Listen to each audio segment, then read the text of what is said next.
from Microbe TV. This is Q&A with A&V.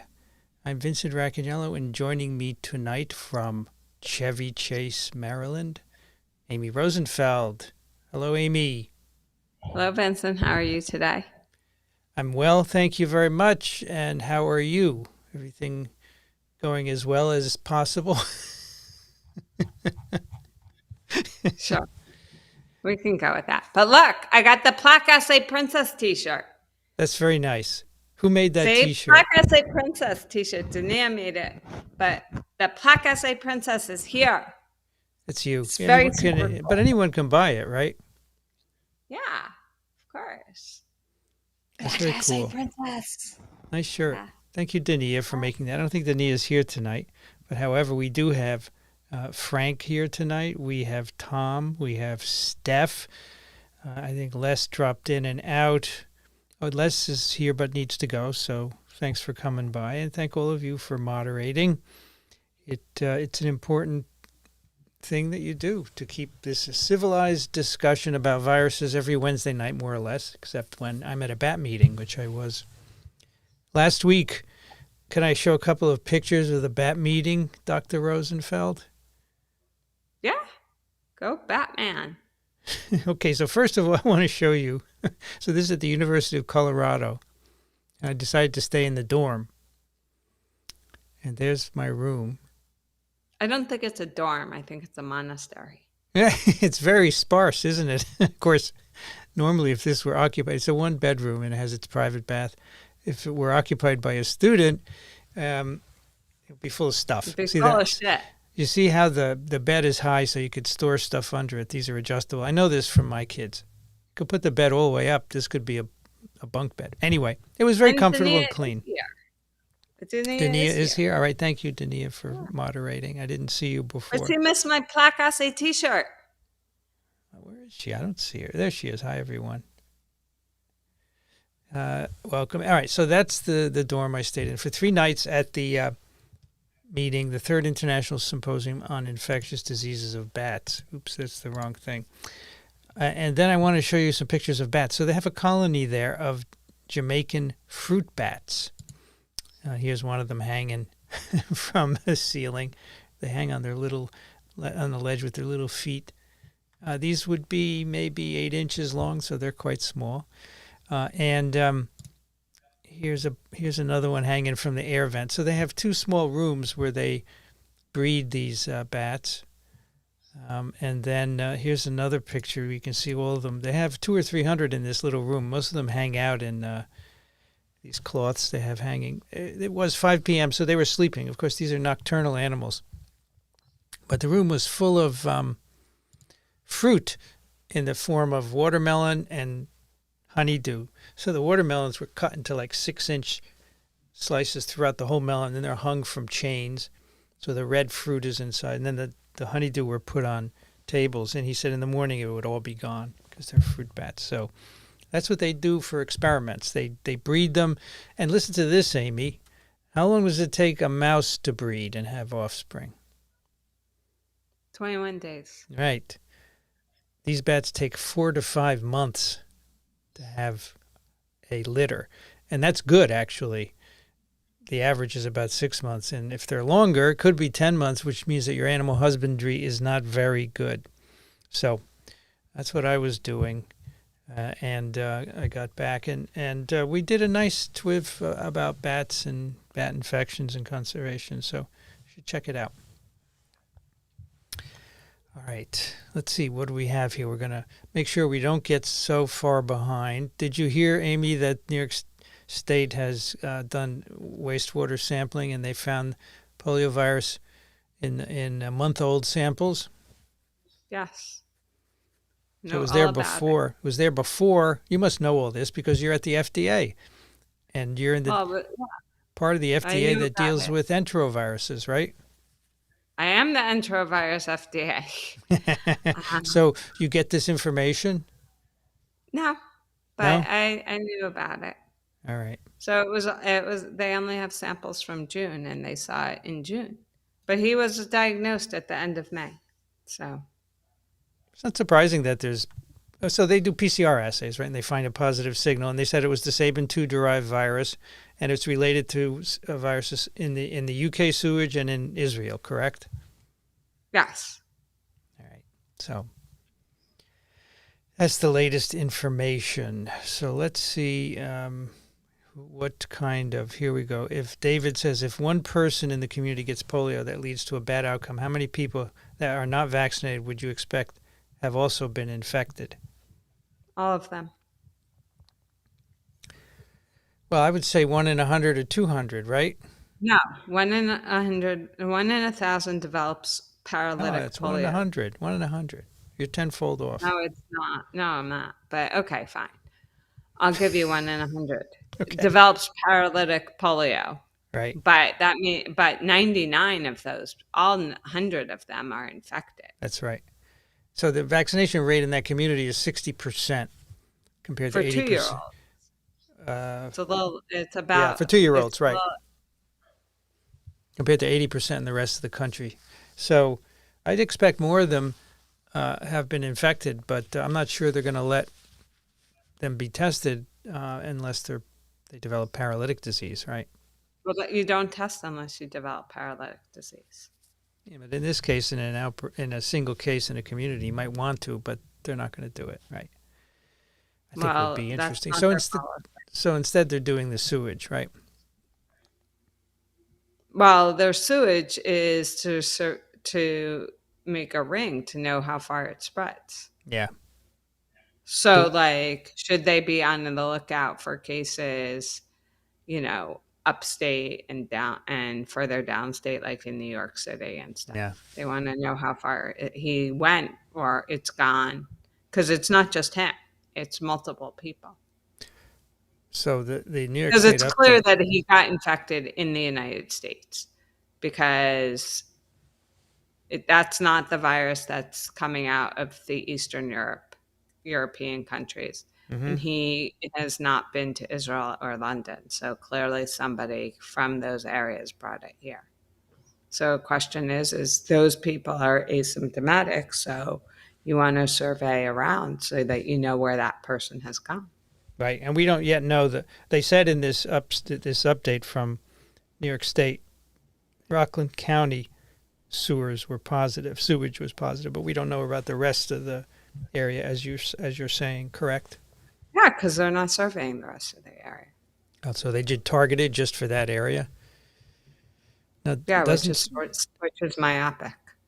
Hasn't the head of polio at CDC called for more extensive wastewater sampling? Yes. And do you think that will I happen? wouldn't say more extensive. What he said was areas that have high travel, like Jerusalem, London, and New York, should have a surveillance system.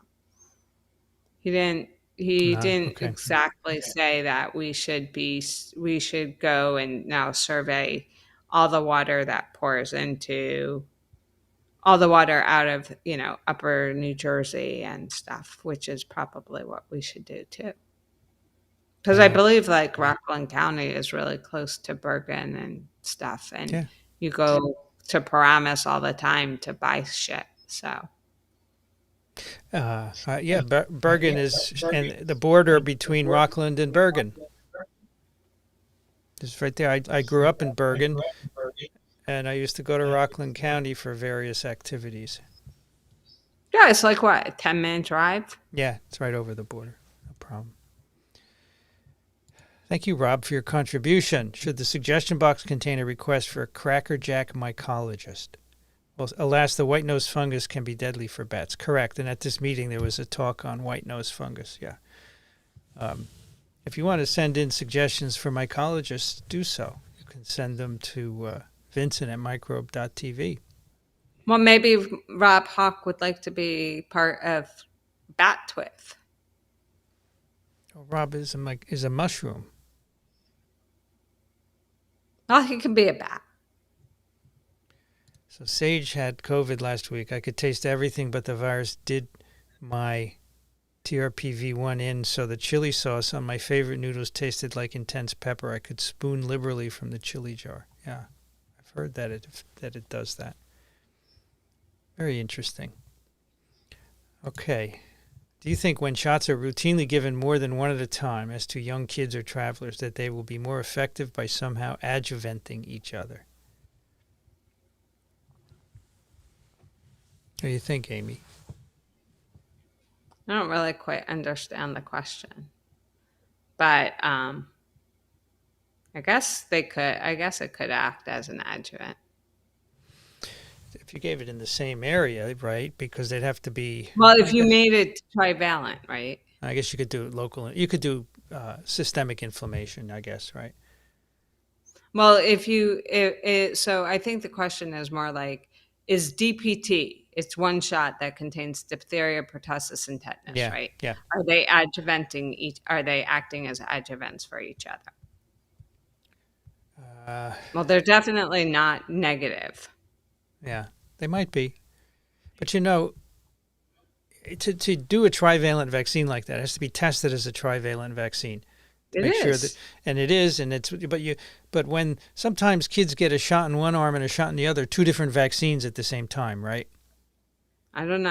I don't have any kids. I never saw that. Well, but as a scientist, you might have heard that, no? Okay. No. Anyway, I've heard that happens. Okay. But like, so for instance, when they added IPV to the DPT, because it's now IPV is in DPT, they did a clinical trial to show that it would, But I don't think that they've been tested to see if the combination does any better than the single. So it's a good question well, I too. think, I think that they are tested to determine if the combination does better than the single. No, the combination is for convenience. That's all. No, it's tested to determine whether or not it is as good as the single. As good, yes, as good. I agree, but not better. It doesn't have to be better. It well, just needs to be as good. if it right, but that's all you can.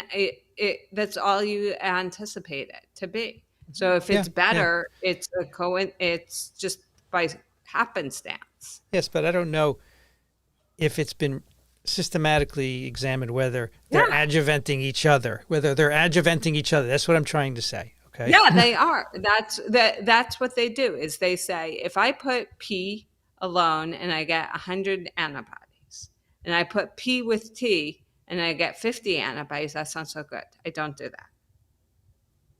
So if I got P with T and you get 100 antibodies, that's fine. And I get 150 antibodies, then I know that it's adjuvanting. Because I got more antibodies against P when I put it in the presence of T. Okay. But how do you know it's the adjuvanting effect, though? How do you know it's an adjuvanting effect? Well, that's the assumption. The assumption is because you had a better immune response. By definition, you are an adjuvant. That's what an adjuvant is defined as. Something that enhances the immune response.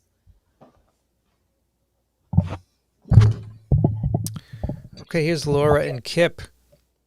Oh, cool. Today we gave rabies vaccine again to someone who got this series in February for a bat bite. Today was the second bat bite. Shouldn't he still have ongoing immunity? Yes, should, but February, March, you want to be careful. The recommendation is after every encounter, you get a series, and that's why we do it, just to be sure, because otherwise you don't want them to die. It's obviously a very serious infection. But maybe the person should think about getting rid of the bat. No, you can't get rid of bats, Amy. They're just everywhere. How would you get rid? That's not a good thing to say. Why? You probably have a hole in your house. Why can't you put it in maybe that? They're a wildlife conservationist and they got bitten. Or maybe they're a conservationist and it's an occupational hazard. It's okay. You don't do that. Well, then By the way, you should check out our TikTok channel. Yeah, show some of the TikToks. Now? Sure. No, I don't want to do it now because it's just a repeat of the Q&A, but there's some funny moments. Apparently, Amy and I have some funniest ones. Apparently, Amy and I have some funny exchanges, and so our intern, one of our two interns, Allie, has taken some, and we're posting them slowly. And I was looking at them at Well, the why don't train you highlight station your favorite one? this morning, and I was just, this is a riot. Holy cow. Why don't you highlight your favorite one? Well, there are 50 of them. I can't highlight a favorite one, but Well, just pick one. no, I don't Did you want to like do it. Drama Mama? Drama Rama? I don't What know do how to you like? play it here. I don't know how to play it here. But just go to the microbe.tv TikTok channel. There are only 2 funny ones up. The rest are serious. Which two did you post?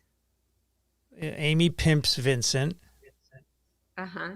and a new definition of pandemic, Oh yeah. where I say, have a new definition, and Amy looks at the camera for 10 seconds, and you go, what? And then it takes off from there.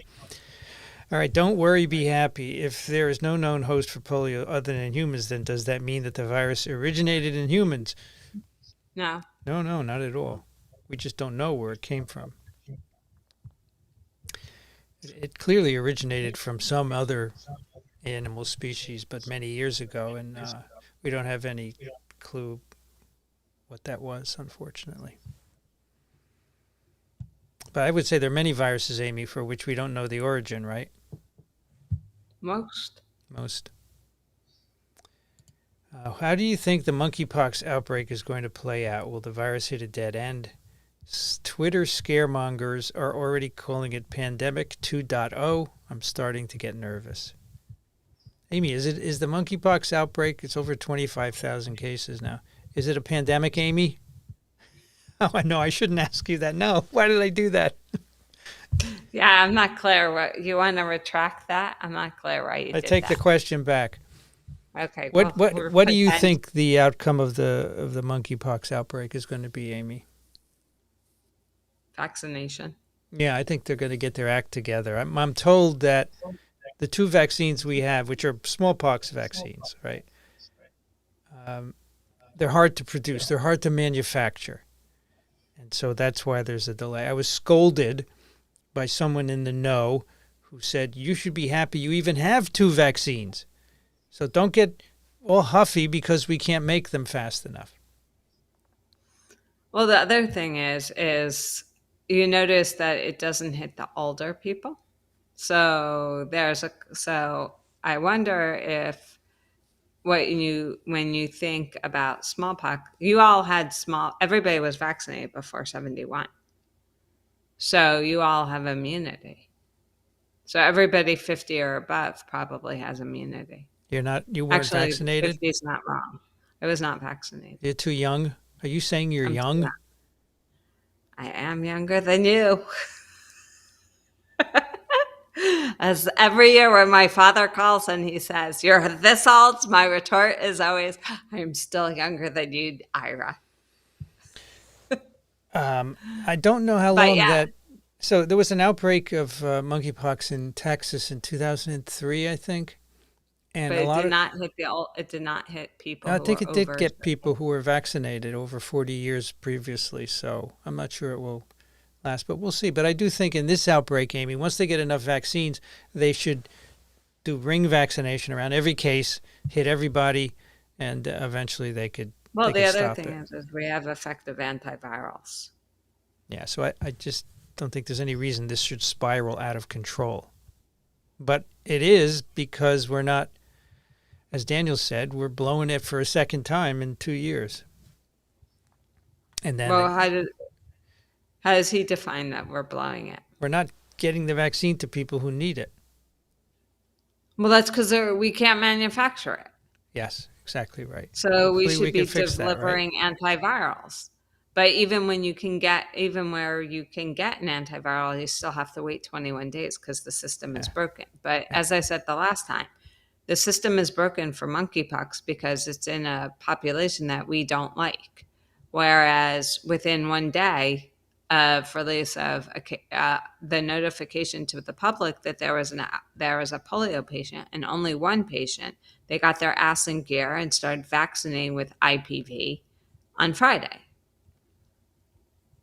We have a lot of IPV.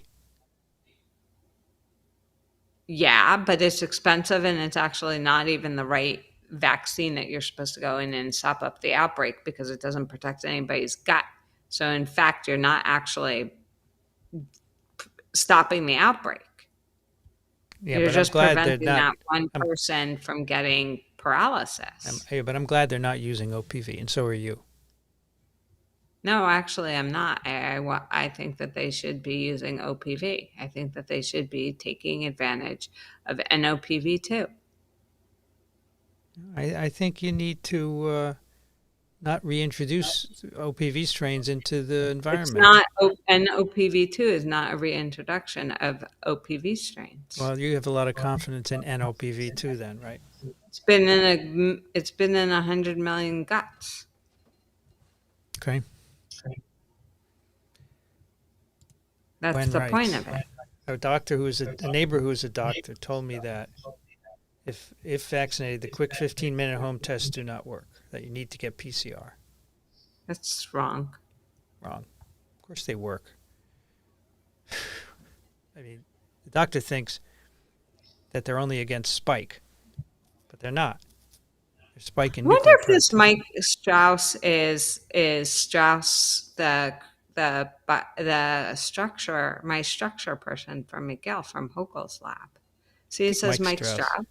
I'm not See, sure. it says on the stream, Mike Strauss. I'm not sure that this is the time to start using OPV. Maybe NOPV, and I wonder if that's Mike Strauss from McGill, who is doing the structure of my variants conjugated and polio conjugated to my monoclonals. That would be super cool. Well, if he's listening, he's going to answer you. I don't know why I'm echoing, folks. Nothing has changed since last week. It's intermittent. I'm using the right. Yeah, it's me. He says it's him. Really? Hello, Mike.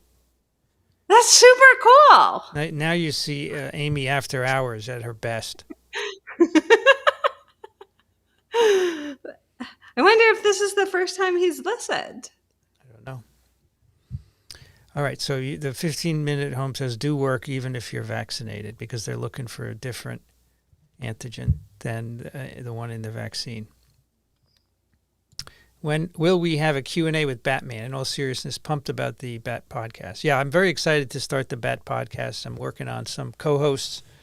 There was a lot of excitement at the meeting, so we're going to do it once a month. Yeah, very cool. Elizabeth wants to know if the use of Paxlovid interferes with the development of natural immunity if you're subsequently infected. I think that Amy and I have a different view on this. So let me ask Amy, what is your view? Does it interfere with the development of natural immunity? It reduces the amount of virus, right? Yeah. So it's probably not as, you probably don't get as robust an immune response because you have less virus. Yeah. I agree. So the study was done with monoclonals. So to ask this question, if you get infected, do monoclonals then blunt the antibody response? And the answer is yes. So it's like, but they haven't been done with Paxlovid, but I think, as Amy says, it's likely to blunt it. Yeah, but you know, you need to, if you're at risk, you need to take Paxlovid. Since RNA viruses have a higher incidence of replication error, what are the reasons for the stability of poliovirus serotypes? Oh, this is Amy's. Go for it, Amy. Go ahead. This is your you shtick. Can go. This is your you shtick. Can go. You can do it. Well, I will start, but this will will result in an argument, I fear. Mike says this is the first time he's checked out the live stream. That's cool. Mike is from Montreal. He's from Jim right? Hochul's lab. Yeah, but he's now in his own lab in Montreal. Yes. Right? And he and Dr. Rosenfeld are collaborating. Yeah. We have a lot of good projects to work on. I will cheer on from the sidelines. Jim and I will cheer from the sidelines. How's that? Well, that's good, because one day I'd like to meet him. Who, Jim Hochul? Yeah. Have you met Mike? In person? No, but by Zoom, yes. Okay. But by I'm not Zoom, sure yes. Zoom qualifies as meeting someone, does it? I guess in a way. Okay, then no. Then no, I have not met him. But I've gotten a lot of Zooms with him. Okay. He's Um, next to Niche. He's my Zoom number 2. okay. Well, why are the stereotypes stable? So as Amy will tell you, there is variation. Polio undergoes variation. It even undergoes antigenic variation, but it is not enough to Antigenic drift.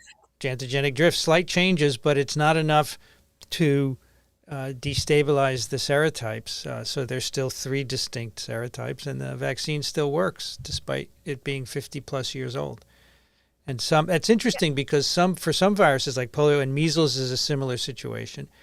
There's not sufficient drift to change the serotype, but for influenza viruses, SARS-CoV-2 and others, there is. So there's a difference, and Amy will tell you it's likely a structural constraint of some viruses that they can't undergo more extensive drift. Did I say anything wrong, Dr. Rosenberg? Sorry, Rosenfeld. I'm so sorry. Oh my God, I'm in big trouble now. Dr. I was going to Rosenfeld. say, are you reviewer number 3 of my grant that I can Of then course not. yell at? Of course Because not. you suck. I can't review your grant. Um, No. well, reviewer number 3 of the grant, who sucks, called me Rosenberg multiple times. So the thing is that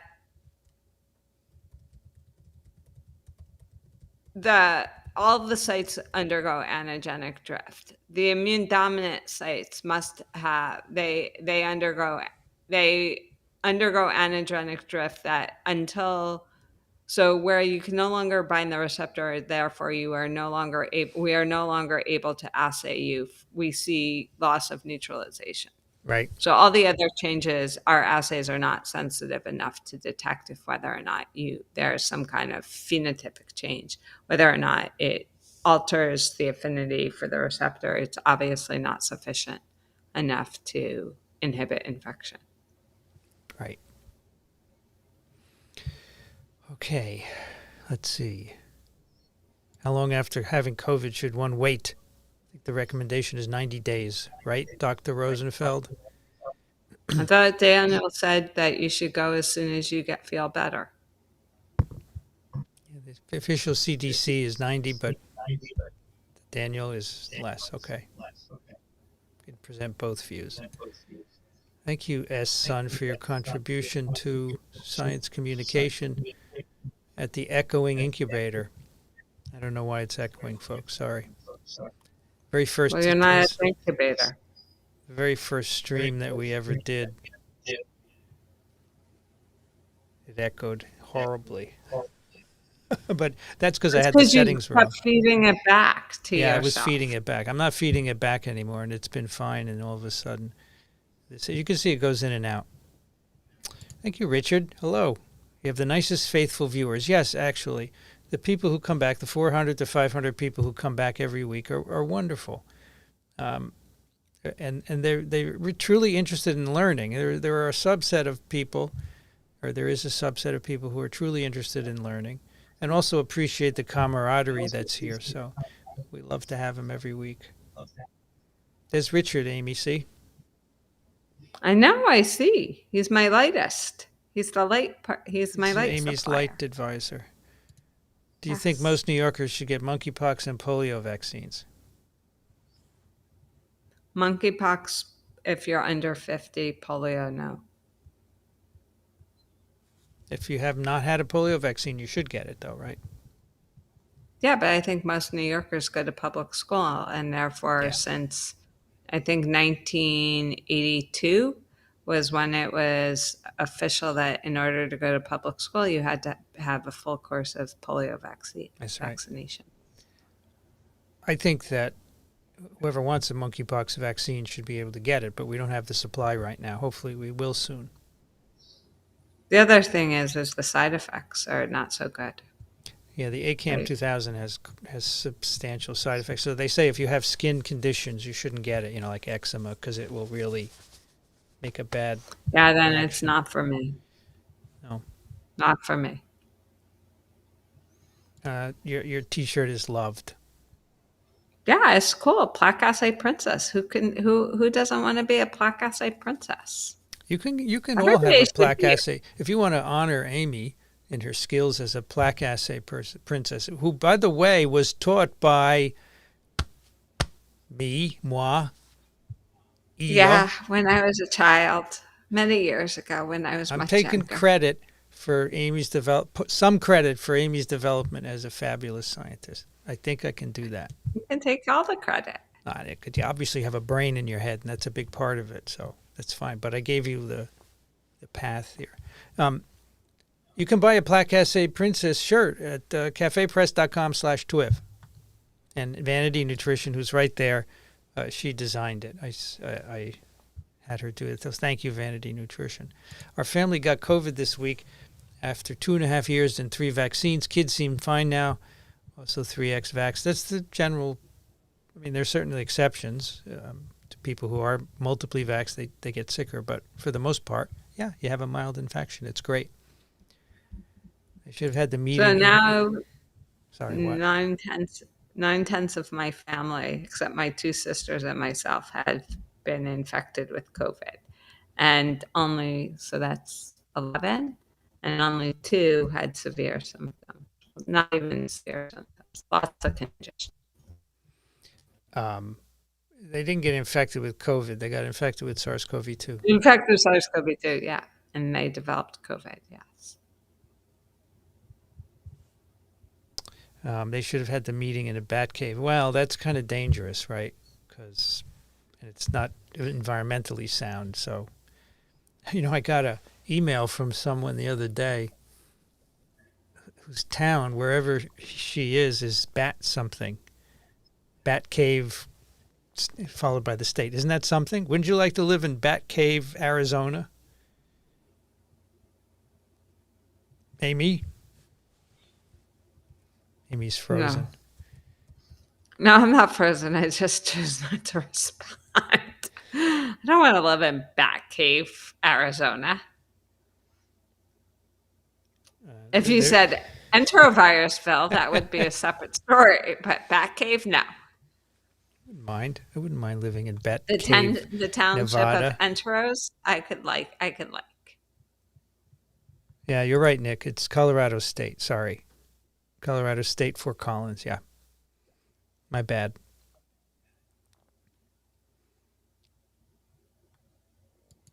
What viral properties make eradication more likely? One host and everybody has symptoms. No, not everybody has symptoms. Everybody doesn't have symptoms with polio. That's why it's not eradicated. It's supposed to be getting eradicated. It's just that they're messing up, Amy. It has nothing to do with the biology of the virus. Their plan is flawed. Okay, that's fine. Therefore, the only eradicated human virus is smallpox, and it's based on the fact that we're the only host and everybody had symptoms. And Rindapest or ringworm? What's the Rift? Yeah, Rift Valley. Yeah, again, everybody had symptoms. We're the only host. Okay. Now, I have this in my lectures, and you can tell me it's wrong. That's fine, but I am confident in my wrongness. Well, that's good. Always be confident in your wrongness. The features of a virus that lend to eradication: one host, human is the only host, as Amy said. Infection gives lifelong immunity. Because obviously, if you lose immunity, then people are going to get infected again. But don't say anything, Amy. I will exist. I will wallow in my wrongness. Okay. No, I just want to know how like 10 minutes ago when I said something about immunity to smallpox, you said that it wasn't more than 40 years. So now it's the only human virus that we've eradicated, and you just define the 2 properties, which is lifelong immunity. So which one is it? When you got vaccinated, did you get lifelong immunity? Or did you not? Damn this young, smart whippersnapper. So which is it? It's lifelong immunity. So maybe the 40 years is wrong, Amy. Maybe the 40 years is wrong. Well, okay. Then it's not then it's not really eradicated. Well, obviously smallpox was eradicated, so. Well, then obviously you have to have lifelong immunity. So Okay. everybody who is over 52 who got vaccinated against smallpox is fully protected against monkeypox. So is Okay. everybody I under think that's 52. fine. I agree with that. That's correct. Hey, All right. Dr. Wachter is among those calling for 7 to 10 day treatment of Paxlovid, if only to decrease transmission. Well, first of all, I disagree. isn't he the one I told he needed to go back to medical school, take Yes. an infectious disease class? Dr. Wachter is very interested in his Twitter followers and making more of them. The drug has Oh, not been tested for 7 to 10 days, so we can't just do that. Now, let me ask you an FDA question, Amy. Can a company so a company gets an EUA for a 5-day treatment, and then they come back 6 months later and say, can we go to 7 to 10 days, but they don't show you any data? Would you approve that? no. So, Dr. Wachter, what are you advocating? People went up in arms when So Tony. he wants a trial. I think Ian has forgotten that he wants a trial to investigate 7 to 10 day Okay, treatment. that's fine. But I think Daniel had a rationale of why that wouldn't be of any benefit. You have to go back to his clinical updates, or you can ask him tomorrow. In the He had a vast rationale. in the vast majority of patients, 5 days is sufficient. It's 1% where it's not. Okay. Now, it is admittedly a short course of treatment. Most antimicrobial treatments are longer, but that's the way it is. That's the way it is. So is he going to become? Is he going to go back to school to become a toxicologist? No. Well, then maybe he shouldn't be telling drug companies what to do. I don't know. Oh, he's just expressing his Crazy. opinion because he knows that it gets him lots of clicks. That's the bottom line. It's the click society that we live in. Okay. Brian Oh, wants to know if people who have had OPV shed virus for their whole life. no. No. The longest is an immune compromised patient that we know of that shed for 28 years. Yeah, that's not typical, right? Most kids shed for at best a few weeks or maybe a few months, right? Yes. But also Okay. most immune competent people, they shed for a couple of years and then they just stop. Like that one of the examples is a person who is homogammaglobuline anemic who Yeah. got monovalent OPV in the 60s. They shed for 2 years and then all of a sudden just stopped. All the titers were like basically the same until Hmm. she just stopped. Yeah. We don't know why. No. Look, Jen's here. Hey, Jen. You know, it's difficult for her to come because she has a lot of nursing, whatchamacallit, commitments. All right. Will IPV protect you from all wild type and vaccine-derived polio? Yes. Yep, it will. How do vaccines blunt transmission? You shed for a very short period of time and at low titer. Oh, I love those concise answers. When you do that, Amy, it means we could probably get through all the questions in 2 hours. But that's Are you actually all saying that I needs. talk too much? No, no, no. You're not loquacious. What's the opposite again? You told me last time. What's the opposite? Laconic. Laconic. Oh my God, why can't I remember these things? Because I don't use them enough.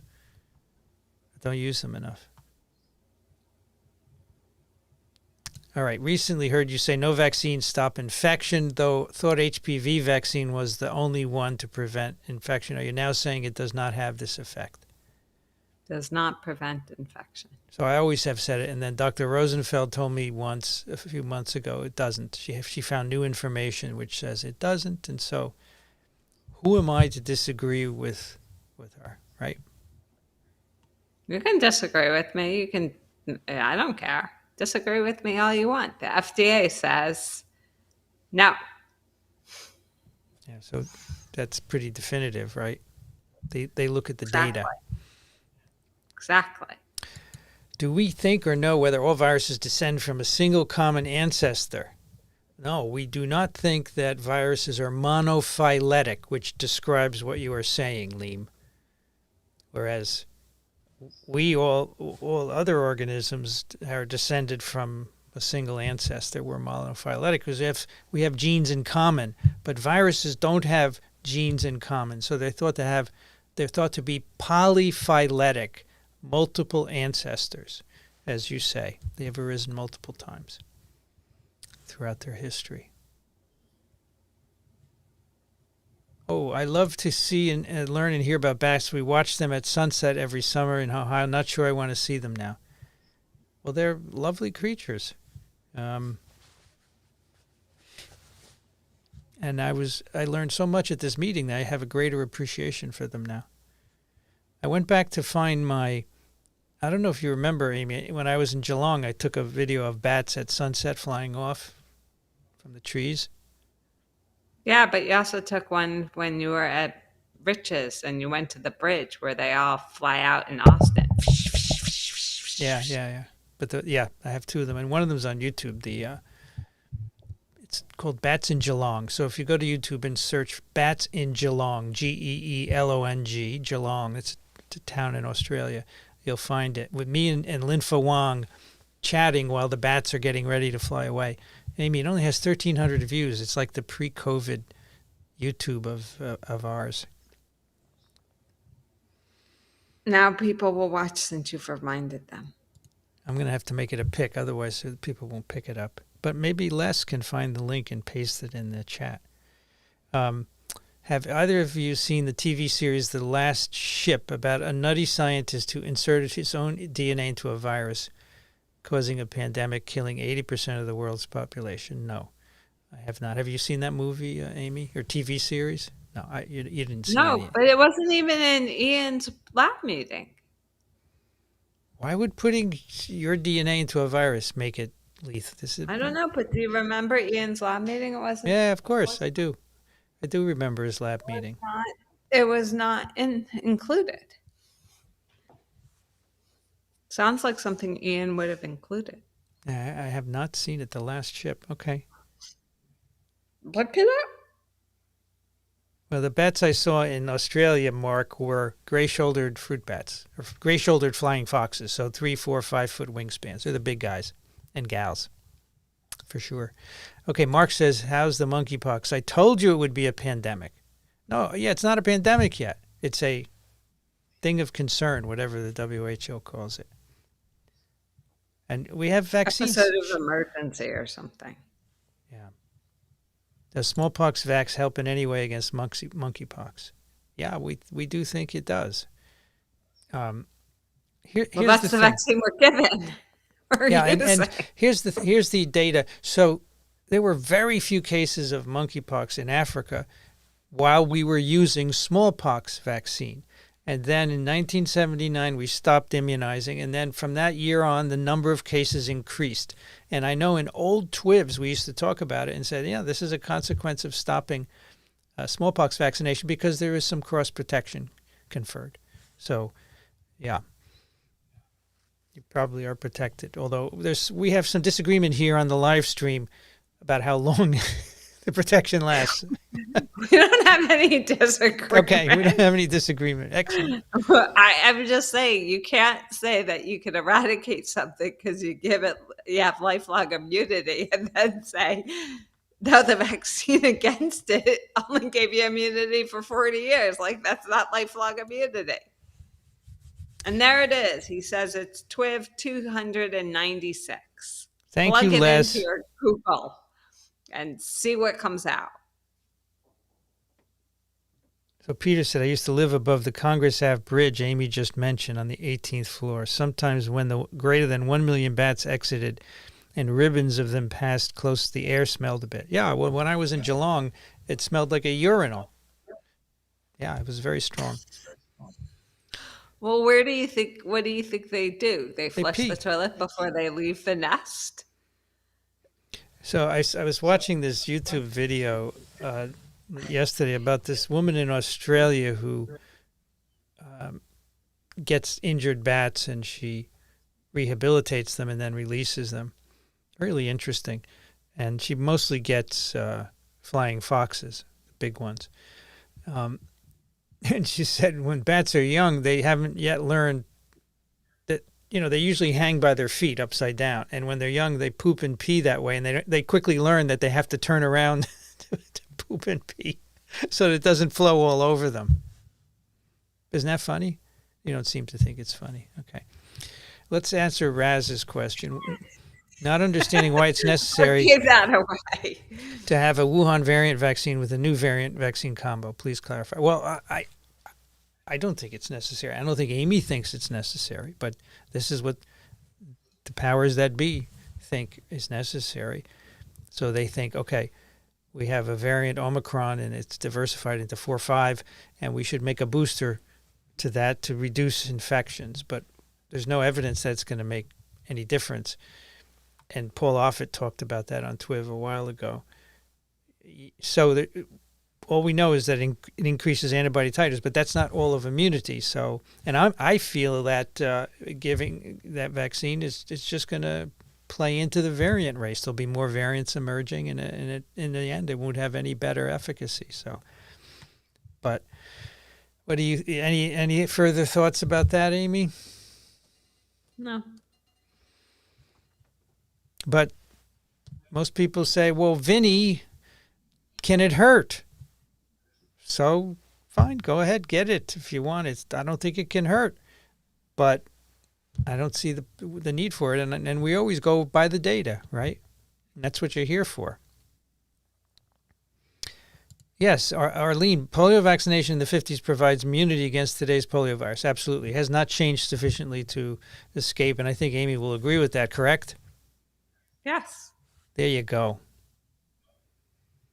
Biden has Paxlovid rebound. Is that a fair term? Reading more confusing negative things about Paxlovid. Can you help clarify? Let's clarify this, Amy. Okay.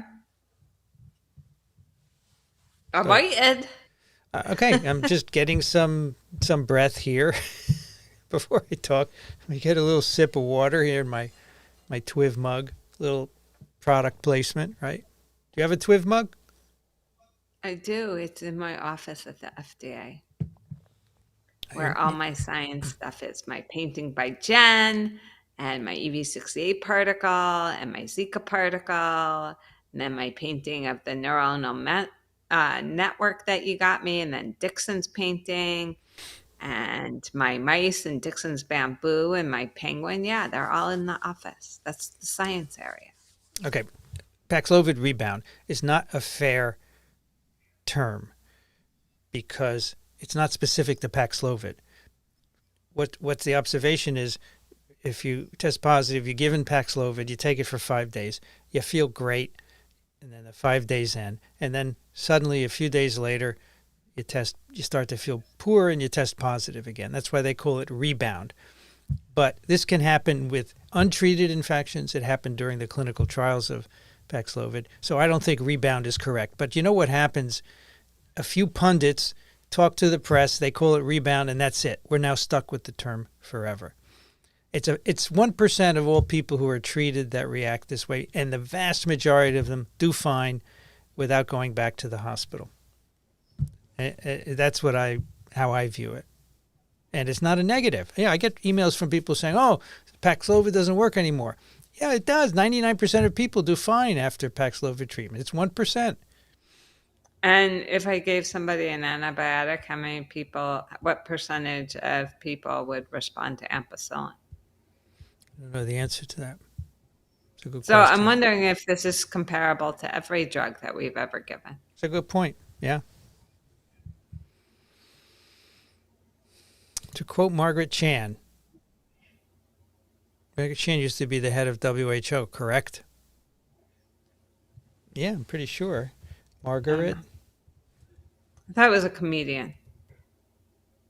No, Director General of WHO from 2006 to 2017. I remember Margaret Chan. Any disease that's emerging faster than our understanding of it is not under control. SARS-CoV-2 evolves at high speed, but CDC states COVID's under control. Is it? What do you think, Amy? The disease COVID is under control in many countries, not all countries, though, right? No. I think it's under I don't control. I don't agree with I don't agree that we don't understand it. Any disease that's emerging faster than our understanding, we understand it. We understand what's happening. Yeah, I agree. So I agree. I don't agree with that statement. So you might want to refine. Okay, little information on toddlers and vaccines. Our kids got multiple shots as babies. Yes, multiple vaccines, often given in the thigh to the very youngest. Okay. And from Raz, if attenuated live virus vaccine with a 3-dose regimen had efficacy in the order 98 to 100%, is it not obvious that we are too narrowly focused with spike, just trying to be too clever? Are they comparing polio with SARS-CoV-2 vaccines? I don't know.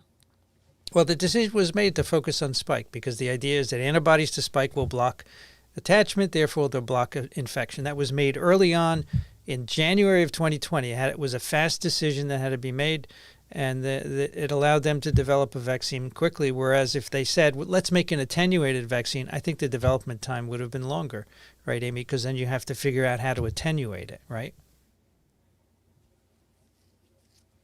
It could have been longer. It could not have been longer. I mean, there was some data about which accessory proteins did what.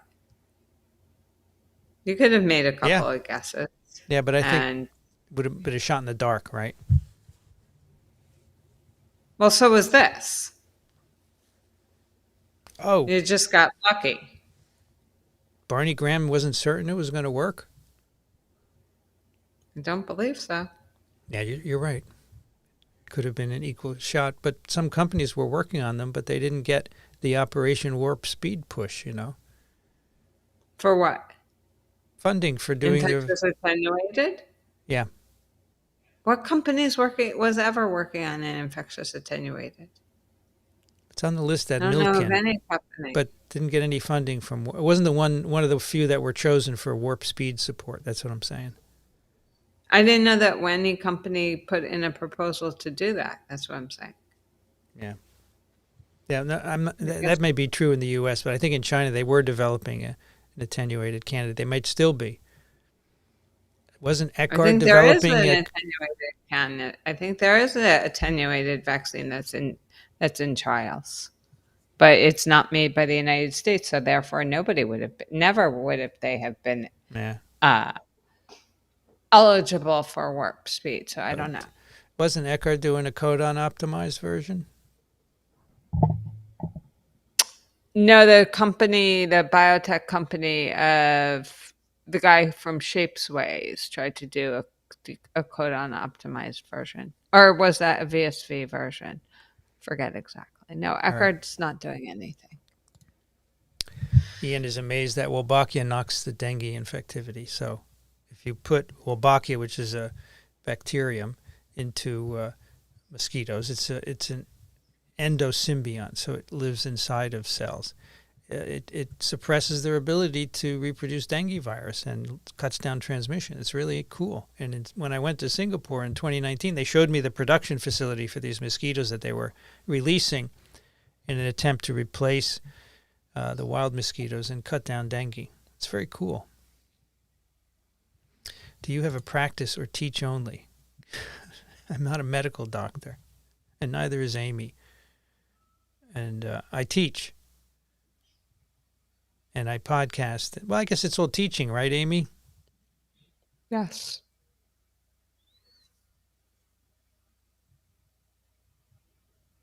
Thank you, Mark, for your contribution. I took my dad to the GP the other day and had him vaxxed for COVID and flu concurrently rather than spacing them 2 weeks. Is that okay these days? Yes. It's okay? Who says it's okay, Amy? Daniel. Okay. I think if Daniel says it's okay, He's the actual doctor with the practice.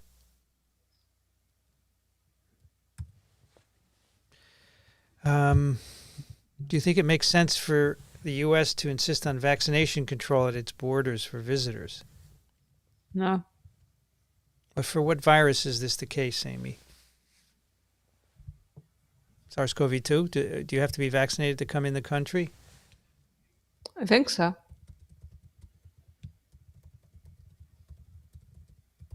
Let's look it up. At this time, all non-citizen, non-immigrant air passengers traveling to the U.S. are required to provide proof of vaccination. I see no need to do that, considering the fact it's rampant here. What's the point? And many people unvaccinated here already, yeah. Doesn't make a lot of sense. They never mandated smallpox vaccines in Australia. I never got one. Interesting. Yeah.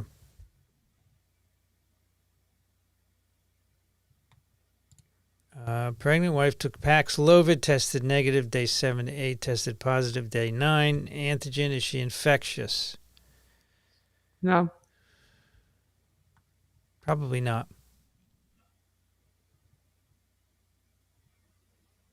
Now they want to see the TikTok.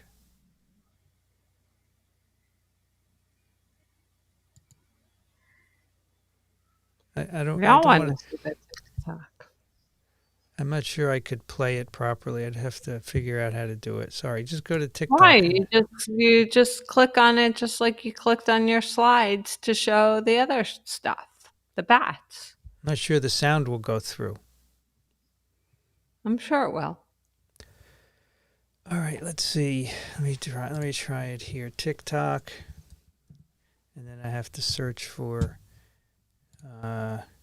no, I can't log in because I can't microbe TV. Well, why don't you just go to the folder that she gave you? Oh, that's an interesting idea. Drive. Which one do you want me to show? The one that you like. Virology TikToks. How about original antigenic sin? Sure. Like that one? I don't think it's going to work, but I'll try. Okay, so that's the TikTok. It's like we're here, right? Yeah. Where did it go? Now you clicked on some other window. Yeah, you know what? It happened. It went to another it went to another window. I don't want to do this now. I'm sorry. Let's get rid of screen share. Sorry. Maybe later I'll try it. How do you choose what kind of adjuvant for the vaccine? Trial and error. Try some different ones initially, because there are just a handful, right, that we use routinely, and you usually pick from one of those. So you do some preclinical work in animals typically, and you see which one gives you the best immune response. Is that correct, Amy? Regulatory Amy, right? I don't know. I'm not regulatory Amy. I'm just joking. I know. Would you predict that intradermal injection of current mRNA vaccines to be overall more effective for older folks and require fewer boosts? No. Well, why would you think it might be more effective, Amy? Because of I don't think it will be. The antigenic. I don't know why. I don't know why it's different, intradermal or Why would you put it into your skin? Number one. And older people, their immune systems are not as robust for any activity function that the immune system does. So why would I think it would be better? Yeah, I don't know the basis for suggesting that, no. We're going to use microneedle patches are being tested, right, as a vaccine delivery, and they deliver the it's never going to work to the skin. Right, that's okay. What did you just say? It's not going to work. It's never going to work. Nope. Is this a prediction? Yeah. It's never going to be used. It's never going to be used. Just like you thought it would be used for polio, it's never going to be used. Nope. I think it will be. Nope. Okay, we can disagree, right? Yep. Yeah. So I I have think it what on they're good going to. authority. You should. I have it on good authority. It's Hey, never going to you're happen. insider. You're doing insider baseball now. It's not fair. You know him too. You could call him up. Who are we talking about? I don't know who you're talking about. Your boss? So yeah. So supposedly they tried to do it or something or other, and it didn't work. So it's not for polio. It's never going to work. Nope. Maybe for polio, but it could be for other Nope. vaccines. It's Never being, going to work. Never going to be done. you know, Total waste of time. I pimp intradermal, I pimp microneedle vaccines all the time. You know, like you pimp me. I pimp them and I say, this is going to be the vaccine delivery choice of the future. Now you're saying I'm Nope. wrong? Yep. Okay. Never going to happen. I think I think they're going to work. I like the preliminary data that I see. Yeah, you also like the preliminary data of Montpellier. Okay, GeoPlanet Jane says, I'm 75, I've had 2 smallpox vaxxed at 4 and 32. Do I need another? Amy, does she need another? No. Yeah, I don't think you need another. Lifelong immunity. But Daniel doesn't agree. He says 40 years based on that outbreak in Texas. Daniel, then you should go and ask him how you could eradicate it then. Okay. Patricia thinks monkeypox is going to be another endemic STD. It's not a sexually transmitted disease. Yeah. Close contact, but not sex. Amy, what do you think of the possibility that monkeypox virus might go into rodents in the U.S. and establish another reservoir? Do you think that's a problem? Not concerned. It's No? already in rodents. Yeah, it's already in rodents. A child in Colorado got it from the prairie dog. Isn't that a rodent? I don't know. I think it's a rodent. Okay.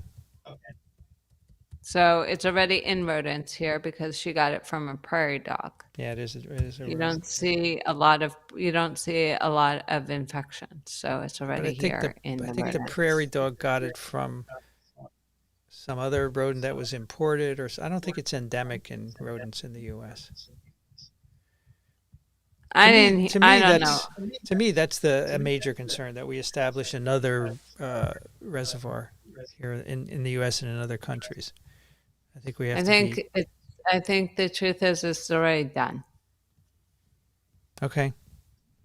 I think we don't live that close to our rodents so much. So.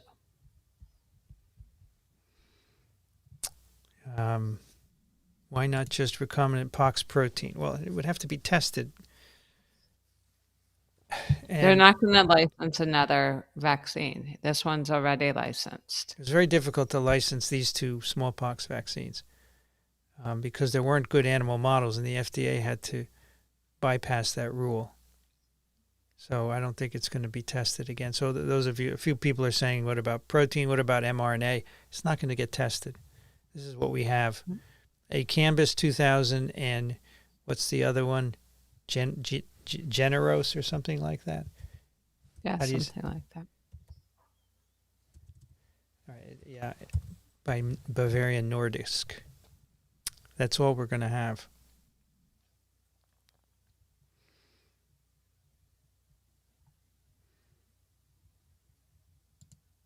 Andrew got a call from our Nation Health Service asking me if I wanted a booster for COVID and if I needed help. Well, I think that's probably good, right? Yeah. Mike says maybe NOPV. Yeah. That's Mike Strauss from Miguel, who when I said they were going to go back to OPV, he said maybe no. He said, but maybe NOPV. Yeah. Mm-hmm. But there is a call to return to trivalent OPV. That's a bad idea. What do you think? I think you already said what you think. I don't think it's a bad idea. As your I think intern, either way, you're always going to have virus circulating. well, if you use NOPV, you will, right? If you use NOPV or IPV, you will. Because any virus will be amplified in any vaccinee or non-vaccinee's gut. But NOP supposedly won't revert, correct? It doesn't revert. All 6 reversions have not been seen, and it's been in over 100 million cases, 100 million guts, and they have not seen all 6 revert, all 6 alterations revert. And have they put any of them into mice to see if they're more neurovirulent? Yes, they test them and they're not. Okay, that's good. I'm glad to hear it. Because if I remember, you also were skeptical. Yes, but then with the initial phase, yes. But now that it's been in 100 million guts and there's like a 50,000-fold reduction in reversion neurovirulence compared to OPV, I'm not so skeptical, although I am a bit concerned about the longevity of the recombinants, because they can then pick up additional mutations and potentially become neurovirulent, but we have not seen that. Has your intern been able to arrange an expert on airborne transmission? We're working on it. It's not the intern, it's me.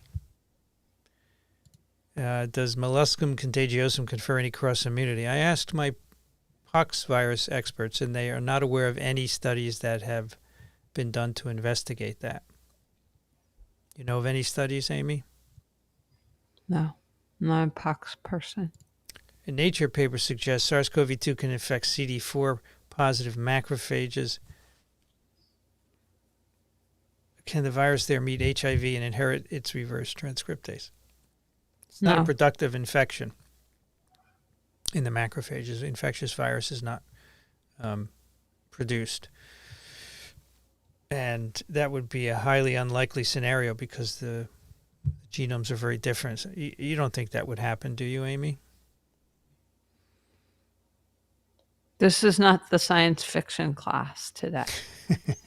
And anyway, if it's not a productive infection, then you're not going to have a recombinant virus coming out. So there you go.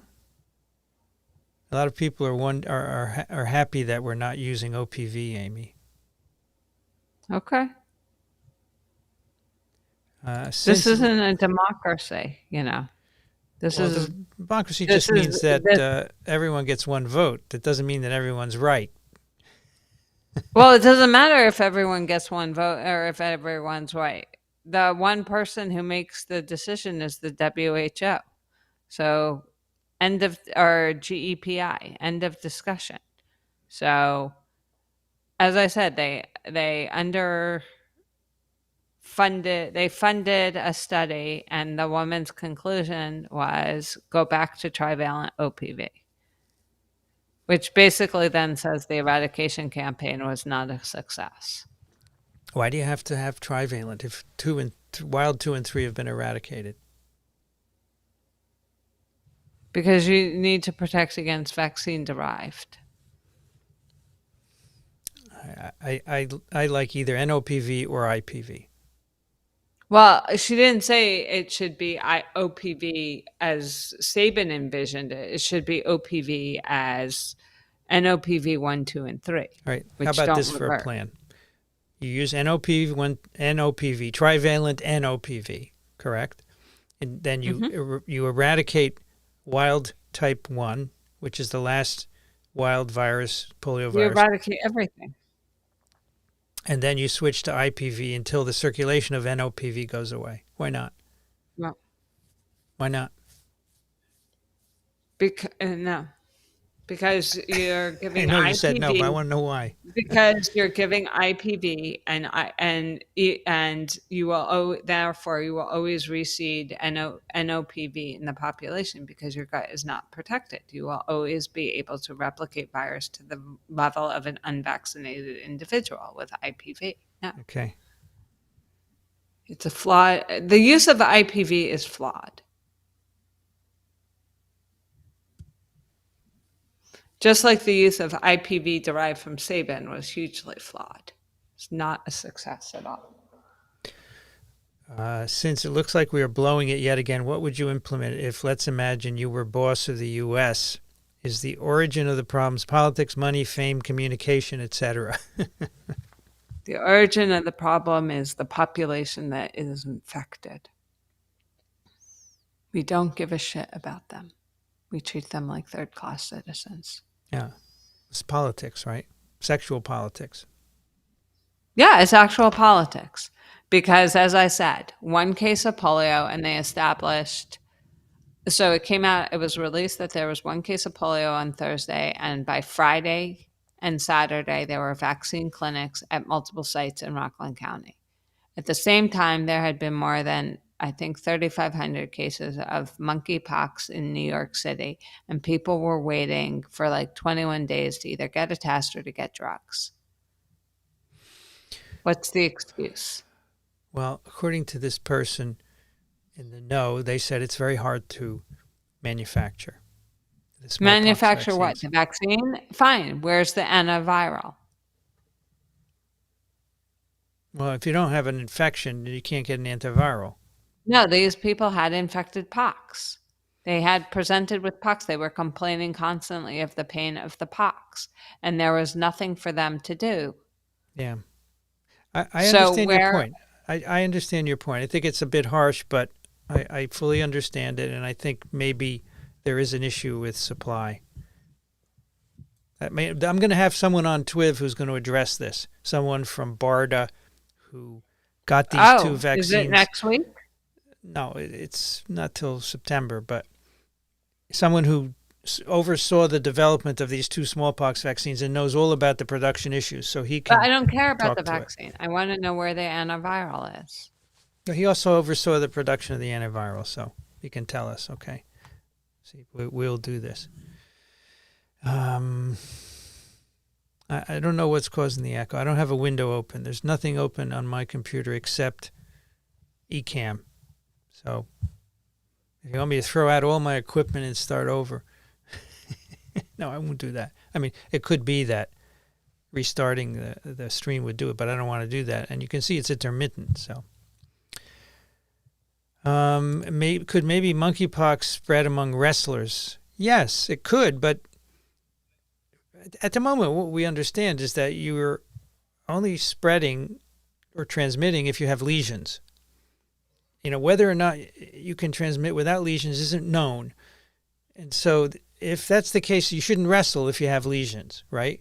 And you shouldn't have close contact, but maybe there's a lesion and you don't see it, and so forth. I don't know what the issue is. But if you have lesions, you should absolutely not have contact with others. I mean, certainly herpes gladiatorum is spread among wrestlers, right? That's a very common virus infection of the skin, which is among wrestlers at various levels. Double Moderna vaxxed in January, infected July 22nd. When is it appropriate to get a booster? So as Amy said earlier, according to Daniel, as soon as you feel better, according to CDC, 90 days. You can decide who you're going to listen to. I don't know why you need a booster after you got infected. Now you have like super immunity. Yeah, you don't really need a booster. Yeah. What about hotels that have huge parties, bedding, comforters, saunas? I remember 2020 investigated 5-star hotels and it was gross. Are the employees given PPE? No. Someone asked this 2 weeks ago and they said, no, hotel employees are not given PPE. I don't know how the sheets and the towels are processed. Don't they wash them after each guest, Amy? Yeah, for sure. But the employees who are handling them, they don't have gloves. Yes, so they could be contaminated for sure. And Really? They don't have gloves? I oh, think the last time I was at a hotel, they had gloves. oh, you saw people wearing gloves? I think so. Well, Just someone. like the cleaning lady at the office, she wears gloves.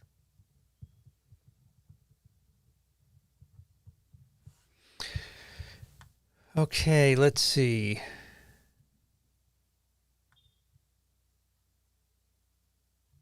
Hi, Vincent. I'm kind of depressed at the moment. This is our friend with the nice dog here. My friend tested positive for COVID. I was with him all day, stayed at his house, tested myself, was negative. I'm feeling nervous. Well, I can't do anything about the depression, but I will say that if you are young, you'll be okay unless you're immunosuppressed, in which case you should be able to get Paxlovid if you get a positive test. So I wouldn't worry about it. What virus might be cause of raised liver enzymes after a fever, aches, and a cough, or is it not likely a virus? So elevated liver enzymes can be viruses, right? A variety of viruses can do that. But it can also be non-viral causes, correct, Amy? Yeah, for sure. Mandrake thinks adenovirus. That's one of the viruses that could do that, but there's certainly others. Hepatitis C, hepatitis B, etc. Okay. Eddie, you're both vaccinated. You'll be fine. But the likelihood is that you will be fine if you look at the numbers. I got into an argument yesterday about the meaning of airborne. My argument was you could consider monkeypox airborne if we agree gorillas can fly short distances.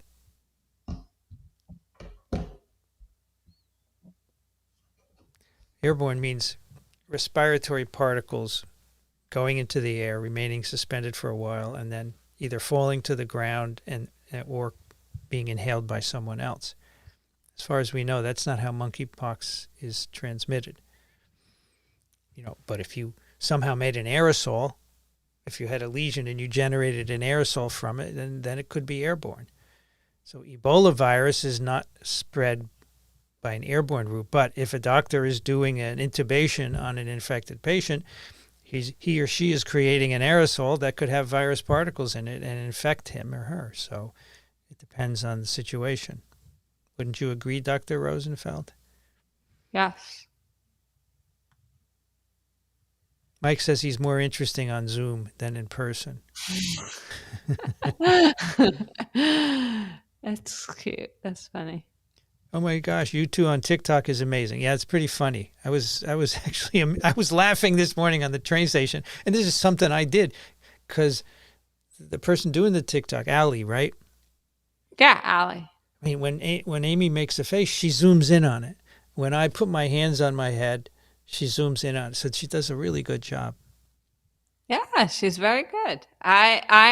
She's actually my person. Amy found her. I did find her. Amy's a good resource. Amy, you're a good resource. Well, that's good. I'm a little better than a good resource. I'm very discriminating. So Glassman Andrew says, if you didn't get my joke about gorillas, I didn't. Gorillas can fly. Yeah, they can jump from branch to branch, right? A gorilla, maybe. No, he meant like fly. Like pigs fly? Yeah, like when you say pigs fly. Yeah. I got it. That's what he's saying. Okay. If I have to explain the joke to you. Amy, you need to be patient with me. I'm old. Okay? Old? Are you 90? I'm 69. Okay. Well, when you hit, we'll discuss what the definition of old is. If remdesivir interferes with adenine, can it be used to inhibit cancer cell replication? Yeah, so it's a nucleoside analog, right? Mm-hmm. Yeah, it could be.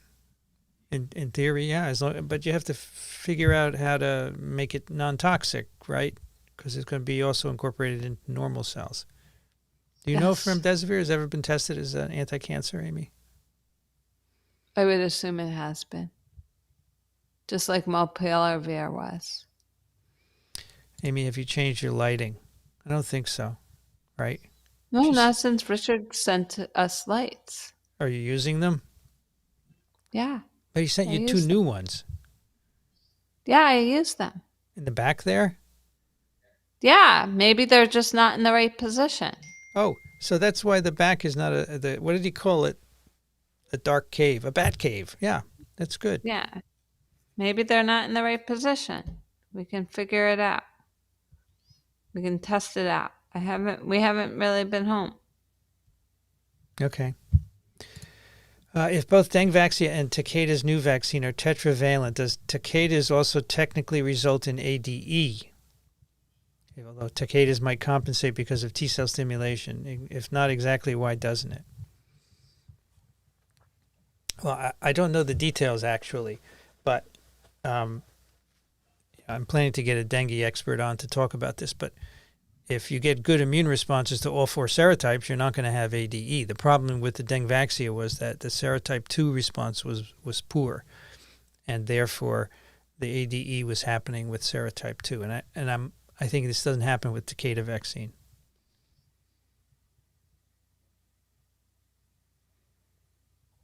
Vanity's been kicking around a monkeypox parody to The Lion Sleeps Tonight. That's cool. How does that Can't go? wait to- Oh, Amy just did something to cut herself off. Look at that. Oh, where'd you go? I don't know. You went What away. happened? Okay. Crap happens here. It does. Yeah, that could be fun. That could be funny. Can you advise if there's any truth regarding interference or weakening of innate immunity from mRNA vax? I'm hearing some scary things. No, there is nothing regarding interference of innate immunity with the mRNA vaccines. No, absolutely not. There's nothing. Agreed, Amy? Yeah. And this is something we said a long time ago. So I said I took credit for training you, Amy. Yeah. And now the student has become greater than the master. Isn't that what the Jedi say? Oh, that's what Darth Vader said. Now the master. I never saw the movies. I don't know. Jedi said to Obi-Wan, Never saw the movie. now you were the master and now I have something better. I don't know what the words are. Yeah. Yeah, that's what you want, for your students to become greater than you, for sure. Just like you want your kids to do better than you. I want my students to do better than I. The better. Well, you told Carlos I knew more about polio than you did. Except when you're wrong. Amy doesn't like that, I can tell you. I just want to know, when am I wrong? Oh, like every 30 seconds. Oh, okay. Just kidding. Just kidding. I know. After seeing the differences in potential severe reactions, I would wait for Ginios from Denmark. Yeah. I mean, there are some nasty reactions with ACAM 2000, which we'll let the maker talk about when he comes on TWIV.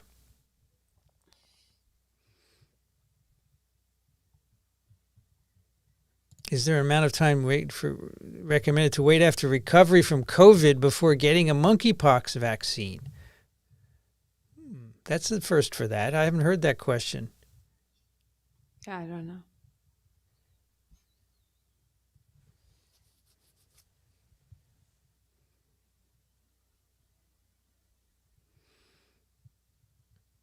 I don't know. It's a good question. I'm going to ask Daniel tomorrow. Would you mind sending that to me so I remember? Vincent at microbe.tv. I can't believe I just heard Vincent say it was great. I don't know what you mean, Mark. Everyone's going to be infected forever. You're not going to wear an N95 forever. Everyone's going to get infected. Vaccines don't prevent infection. So you're going to have to deal with it. As Daniel said, the people who get sick and die, they're either unvaccinated, immunosuppressed, or over 75. We know how to take care of them with Paxlovid. End of story. And I liked it when I said how Cardiff was on Slavitt and said that in February that there was no reason why anyone was dying of COVID anymore since we had antivirals and vaccines, and I got screamed at. Which is basically what you guys have all now just said. What do you want us to do? I don't know. I'll get back to you. Look, see, I'm proud of my young genius. Post-vaccinia mentory. See that? Yes, they get it. Yeah. But I can still argue with you. Nobody says you couldn't argue with me. Then that wouldn't be fun. Wouldn't be science. Thank you, 844OK, for your contribution. I don't have a PhD. That's fine. You can still participate and ask questions. However, I have an MS, and I still wish to have a career in virology. Are MS candidates limited to technician positions? No, they're not. I know a variety of companies where they can have small groups of their own and direct projects. Sure, you just need to find the right company, 844OK. But I have absolutely, you don't have to be a technician, no.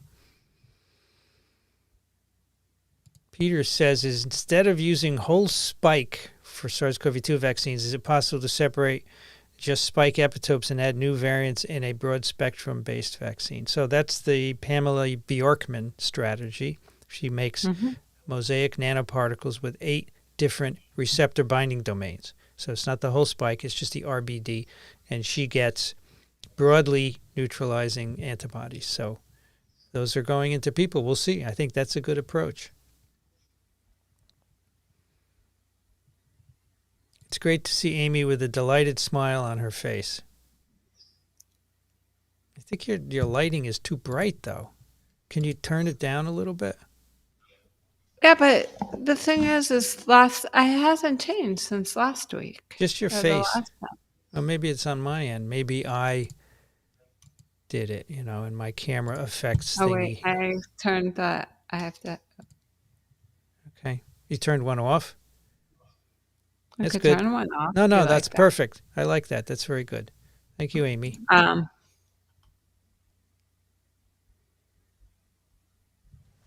No, the guy we're talking about is the chair of medicine at UCSF. Yeah.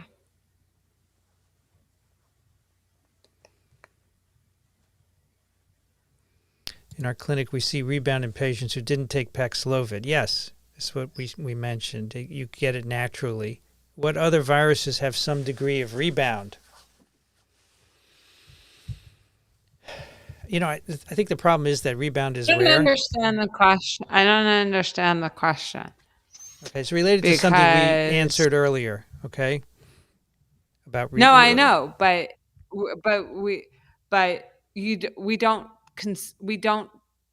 if you test positive for polio, we don't then keep testing you until you're negative and then keep testing you some more. No. We test you once. But if you got polio is a bad example because once you're paralyzed, you're not going to recover. No, but and then even get paralyzed if I'm not again. even talking about I'm not talking about polio, paralytic polio. If you just get infected with polio, because these people don't have COVID, they just have a SARS-CoV-2 infection. They have symptoms. Not necessarily. I think the rebound is mainly in symptomatic people. You have symptoms, the symptoms go away, then you get symptoms again, you test, and then you test positive. They just give you the Paxlovid when you test positive. No, but this is Paxlovid independent rebound, Amy. This is not involving Paxlovid. This is just a COVID. But we don't test anybody. Once you find out that you are positive for polio, we don't continuously test you. Once we find out that you're positive for polio, we don't continuously test you. Yes, I so don't I agree. know why we continuously test you now. I agree that this is the answer to your question, Hat, is that we don't do it for other viruses, so we have no idea. But we are doing it, as Amy says, for SARS-CoV-2. Yeah, and I don't know why. I don't understand. Well, you have always been an advocate for prudent testing, shall we say? Yes. What is Daniel now says? Test wisely, right? Yes. Regarding monkeypox and the vaccine being administered, have been human trials demonstrating a cross immunity provided by the smallpox? No trials. It has never been tested against monkeypox or smallpox in humans. The assumption is it will cross-protect. So you can read into that what you wish, but it's what we have. And I tell you, if we did, I suspect it would work, and if we did ring vaccination, it would cut down on the spread, but we don't know.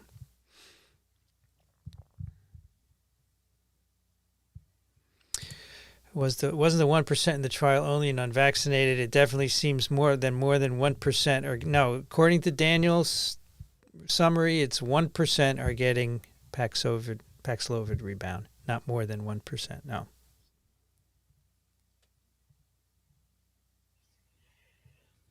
I have a 10-month-old grandson. Do you suggest the vaccine?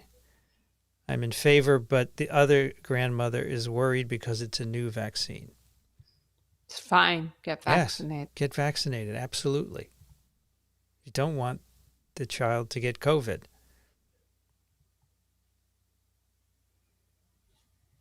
Thank you, Susan, for your contribution. I really appreciate it. It goes to the incubator and supporting science communication. Amy, what is the rationale for approving the use of Paxlovid for vaccinated people when it was only tested in the unvaccinated? Is it worth the cost benefit? Oh, it's a good question. Why do I need to test it in the vaccinated?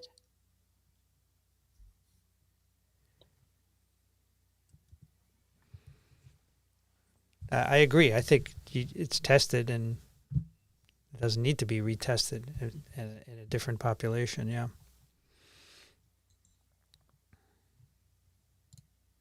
Think we'll ever see a pi COVID variant?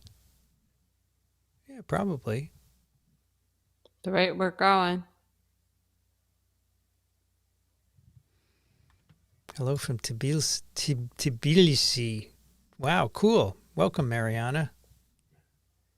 Love it. And this New York Cohen has the same question. Yeah, I mean, it's hard to predict, right? But the variants don't stop, so I think we'll get into pi and beyond, yeah. Well, until it gets so far away from using the receptor. That's right. Amy says when it gets that far away, then it won't use ACE2 anymore. My granddaughters, 2 and 4, were waiting to get vaccinated at their pediatrician, but got COVID last week. Is there any point in getting the vaccine now? Yes. Vaccination and infection is the best immunity, as Amy mentioned earlier. Correct, Amy? Yes, that's what I said. Ooh, look, someone from Geelong. Yeah, cool. How about that? And you're cool. Awake down there. That's cool.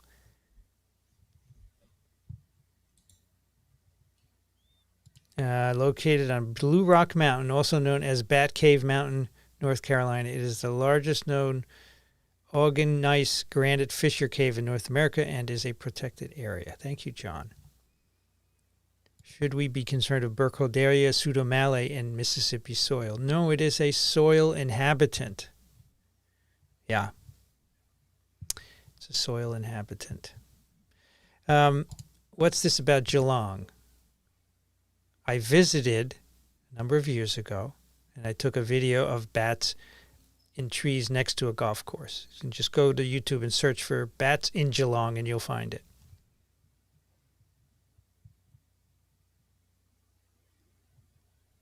Oh, no, they're not. As far as I know, they're no killer bats. I mean, they're. You know, did you know, Amy, bats can either eat insects, fruit, or blood? Yes. Some bats now suck blood on the backs of cows. They make a little slit and they drink some blood. Yeah, I think that's the vampire bats in South America that we talked about on a TWIP. Yes, that's right, vampire bats. And it's disgusting. But as Tom said, maintain respectful distance. That's right. Keep your distance from bats because they have sharp claws.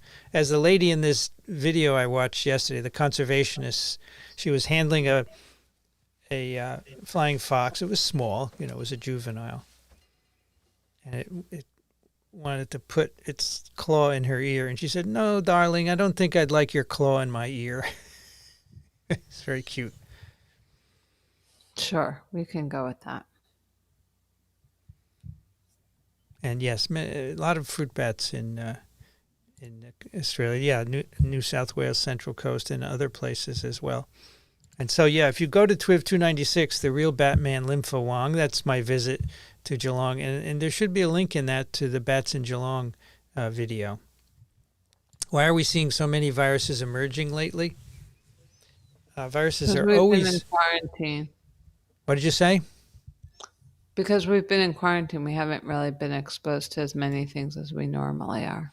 Oh, you're talking about like polio and monkeypox and adeno-associated virus, etc. Yes? Mm-hmm. Yeah.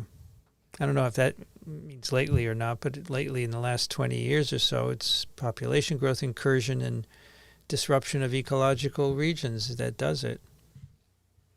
Public health emergency of international concern. That's what the WHO has labeled monkeypox. Yes. Okay, fine. Thank Call it very whatever much. you want. Well, we were just unsure of it, and so Charles is helping out. Yep. Yes, and I also heard Mark talks about bat lyssavirus, different from rabies, but bats can carry them. They can transmit them to other animals. And rabies virus is not in bats outside of the Americas. Outside of the Americas, they have lyssaviruses, which are related viruses. And also dangerous as well.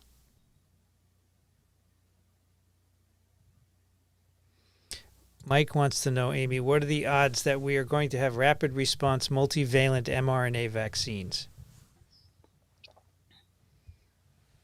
Multivalent against what? I don't know. I thought you might know since you chat with Mike on Zoom a lot. The odds are that we're going to have a rapid response multivalent vaccine is like 0. Rapid response is a year. Is that correct? 90 days.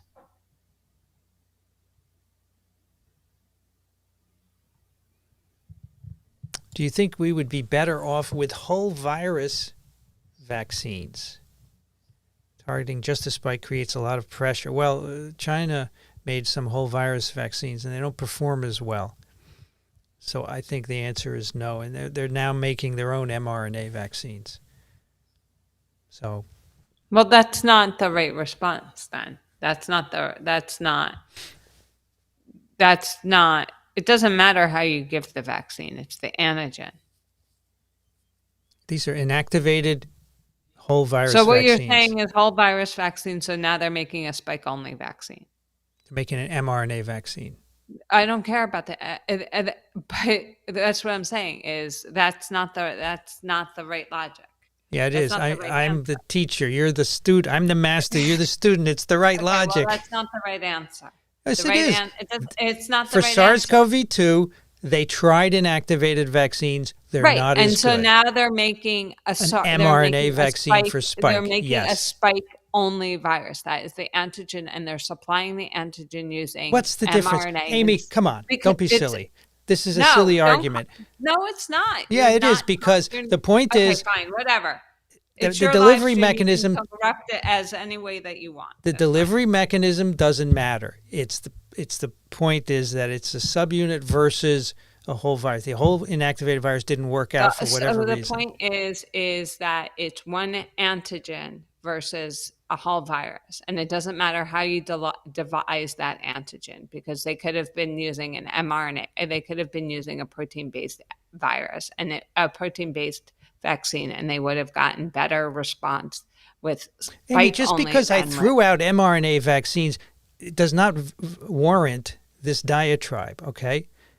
The point is... Well, it does warrant this diatribe when you're wrong. No. Excuse me. The point is that mRNA has the capacity to make more antigen, okay? And that's a selling point. That's an efficacy point for sure. Yes, absolutely right. No, it's not. Because it is. No, it's not. It's translated more efficiently. Yes. There's no question about it, Amy. No, it's not. But go ahead and keep believing what you want to believe. It's fine with me. I will. Good. I don't care.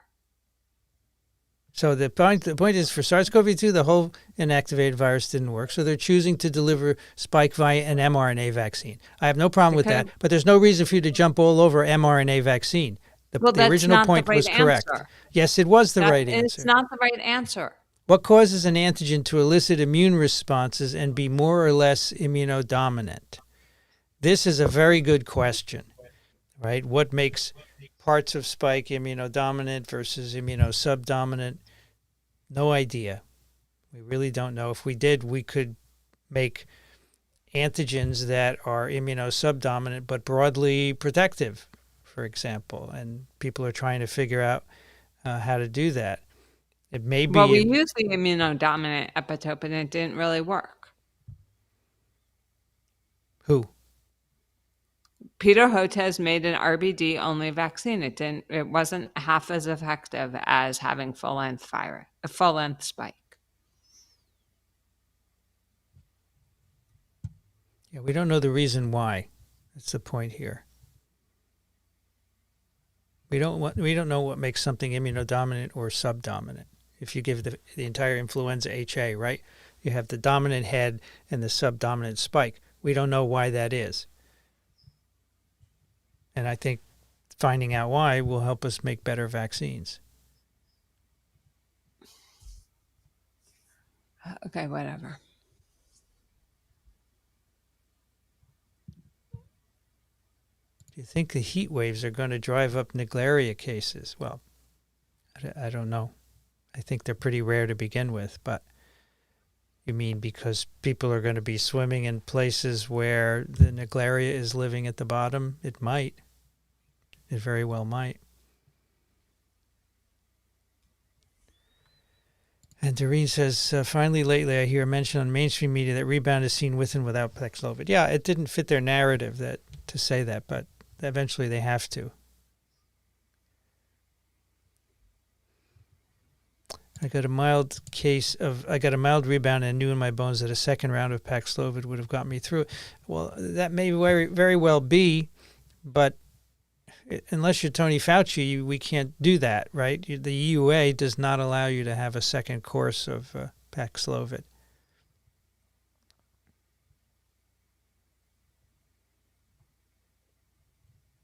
We need broader vaccines than just spike. Let's see what happens with these mosaic nanoparticles, which have only RBD. I for a long time, I've argued that we need more than just spike, especially to get T-cell epitopes. But the mosaic nanoparticle approach is really good. So that was on TWIV 920. Listen to her talk about it. It's really good. I have a baby on the way, and I am concerned about monkeypox. It's not even RBD.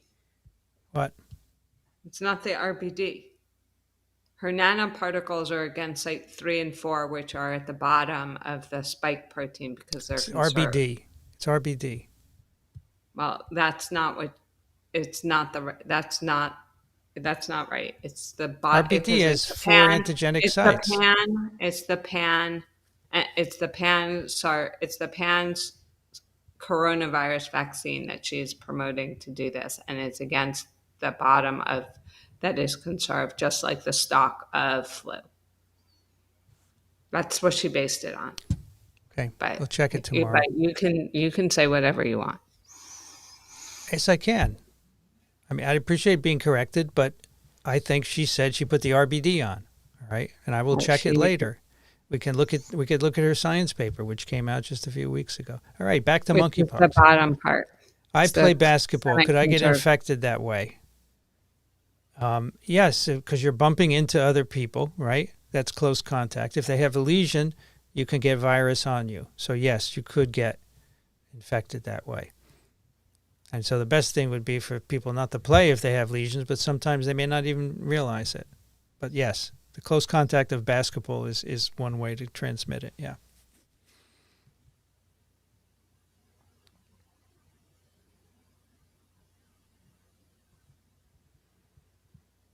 When Paxlovid was first in use, didn't they test patients to look for kidney problems but not wait for the result to give the patient?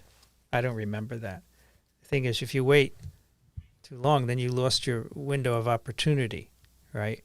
So But we know that because Paxlovid comes with ritonavir, right, to improve longevity, we know that has a bad interaction with other drugs where you don't want to have longevity, for example, statins. So there's certain drugs that are contraindicated for Paxlovid.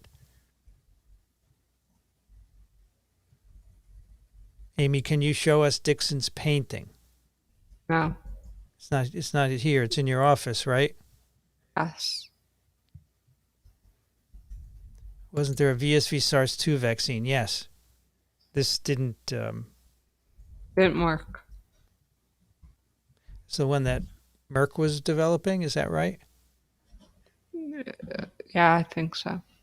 Yeah, but certainly they were in development, but didn't make it through. How long does it take the body to mount an antibody response upon second exposure?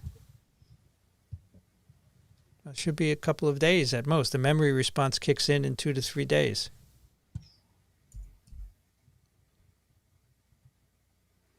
Are you concerned that the mRNA vaccines are expressing spike for much longer than we thought they would? No. It's not a concern whatsoever. The mRNAs are short-lived, and I am not concerned. Are you concerned that they're being expressed longer than we thought, Amy? No.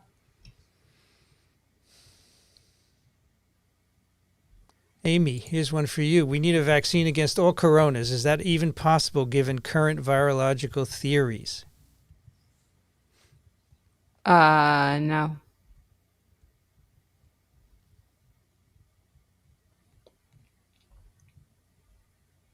You mean beyond sarbecoviruses?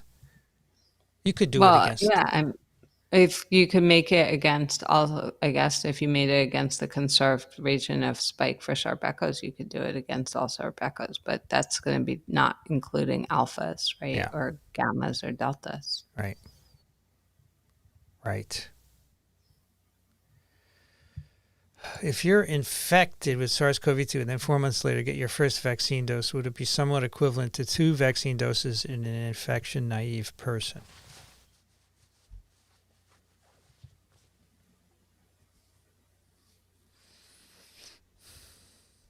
It depends on the infection, doesn't it, Amy? Yes. So that's why we say 2 doses of vaccine. And if you happen to be infected, that's really good. That's the best immunity, as Amy said earlier. What determines whether your responses to medication are successful? Needed more than 1 round of antibiotics to kill an infection? That would be equivalent to Paxlovid being unable to stop COVID.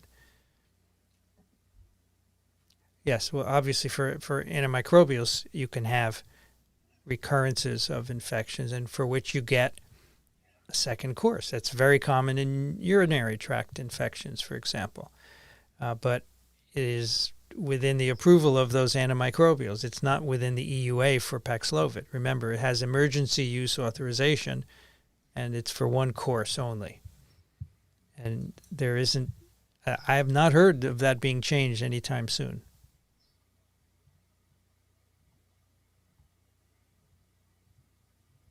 Ooh, an interesting 2020 study on satellite tracking Australian fruit bats, extreme mobility.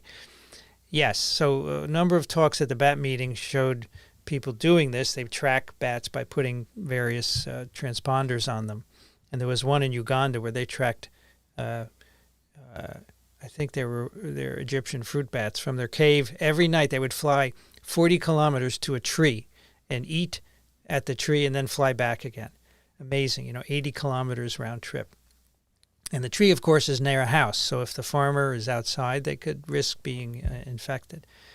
But yes, they're quite mobile, and they do that looking for food. It's really interesting.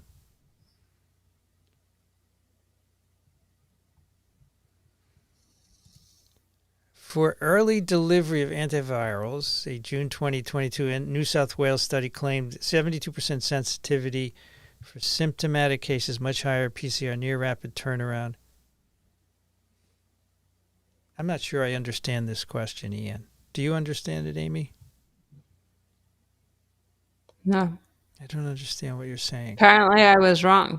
It is RBDs, but that's not what her paper says, but that's fine. She actually used all of the spikes, but the smartest way to have done it was to have done it like they're trying to do for universal flu. Go to the bottom, the 3 and 4 sites, which are hard to elicit antibodies against.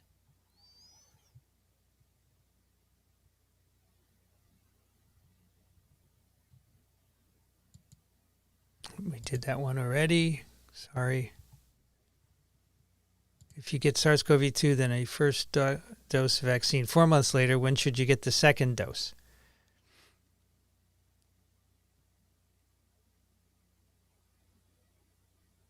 I don't know. I would wait 6 months. What do you think, Amy? I would wait 6 months. Yeah. Amy, what's on your T-shirt tonight? Amy's right. Amy's right. Right, Amy. No, right, Amy.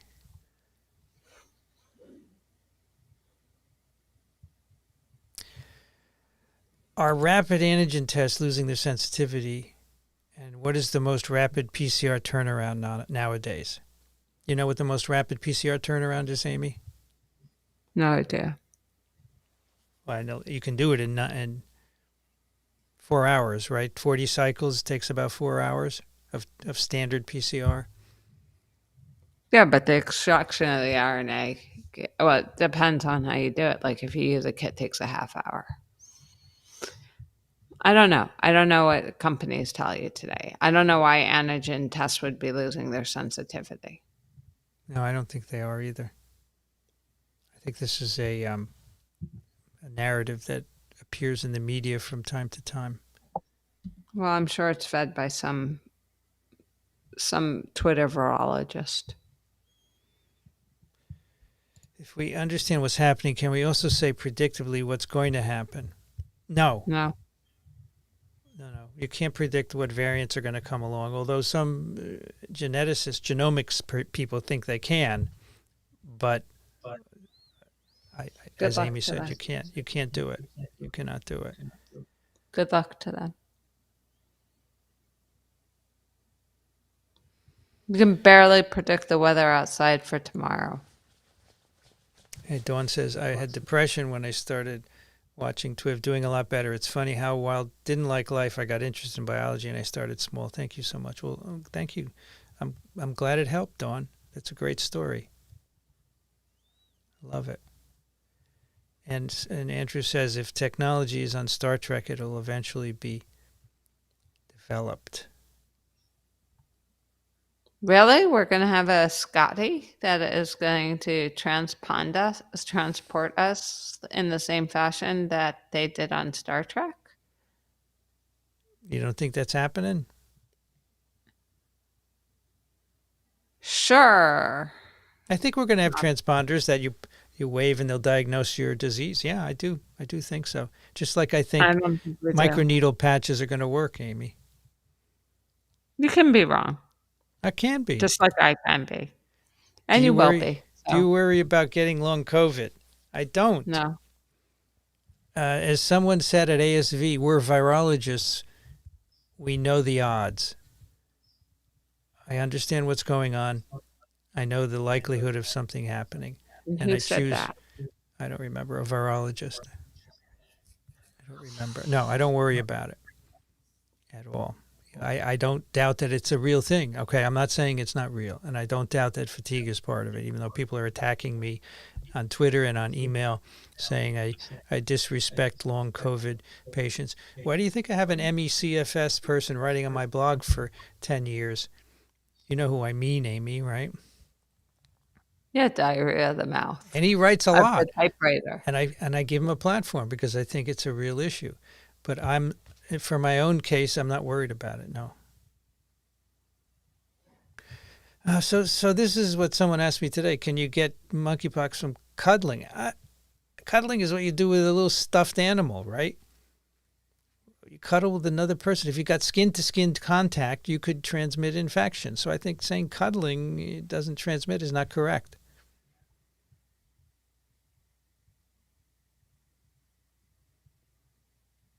Issues with domestic exotic animal trade with monkeypox. I think so. Yeah. I mean, Amy, you think it's already here in rodents, right? Yeah.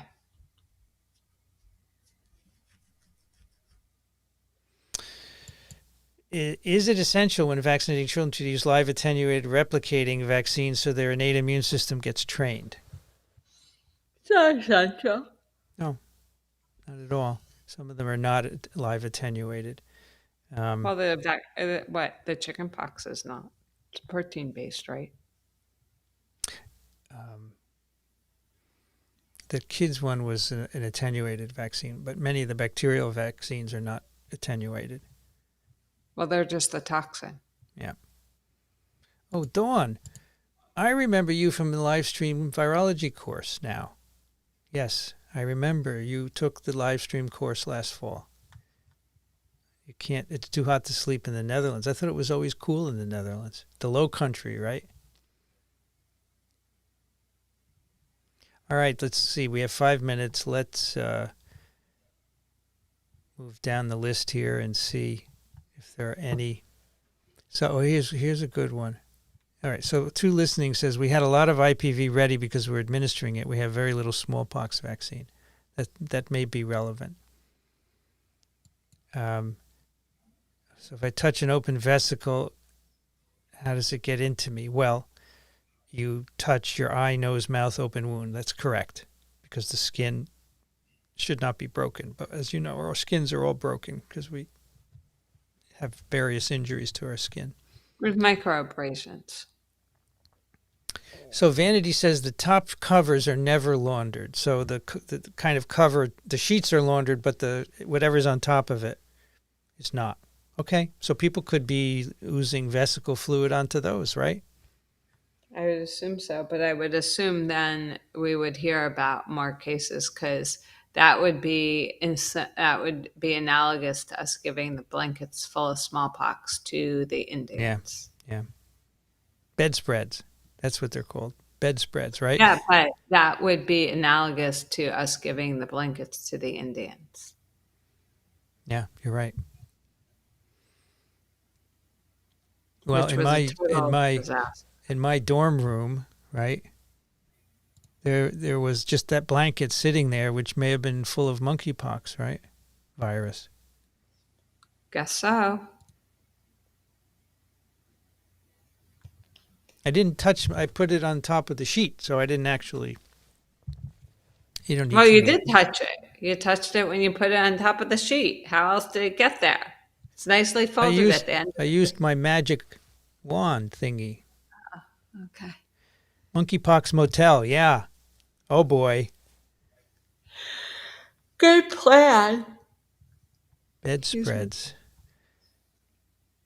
Worker changing hospital bed linens in the UK likely contracted monkeypox from aerosolized skin flakes. Yeah, we're already shedding skin in bits, and that can have monkeypox virus in it.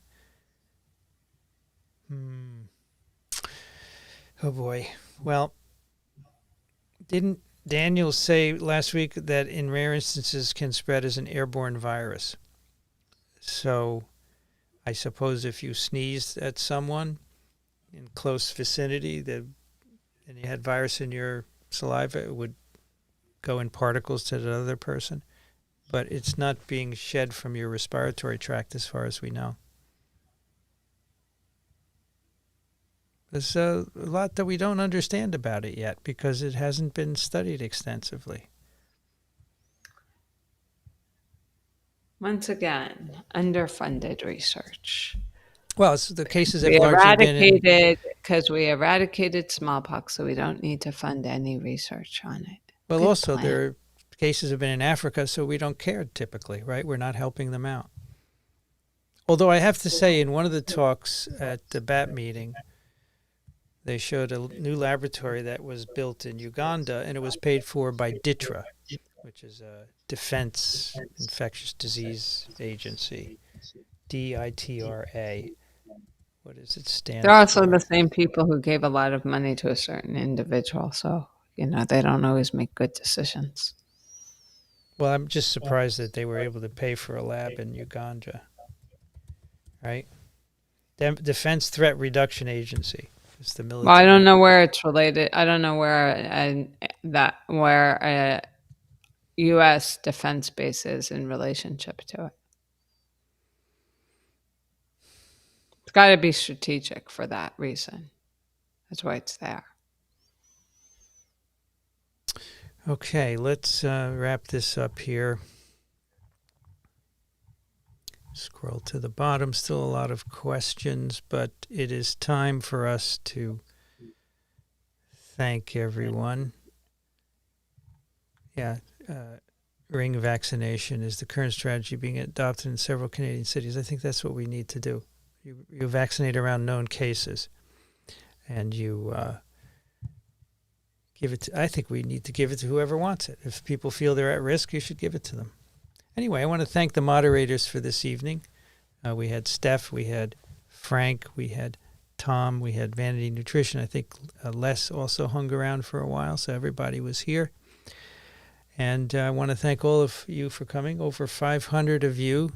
If you have a chance before we sign off, please give a thumbs up.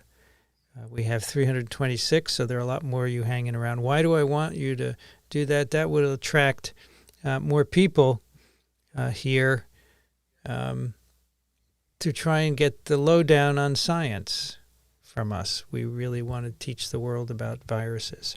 And yes, don't worry, be happy says there's lots of TikTok material from tonight, so Allie will be having a fun time doing that.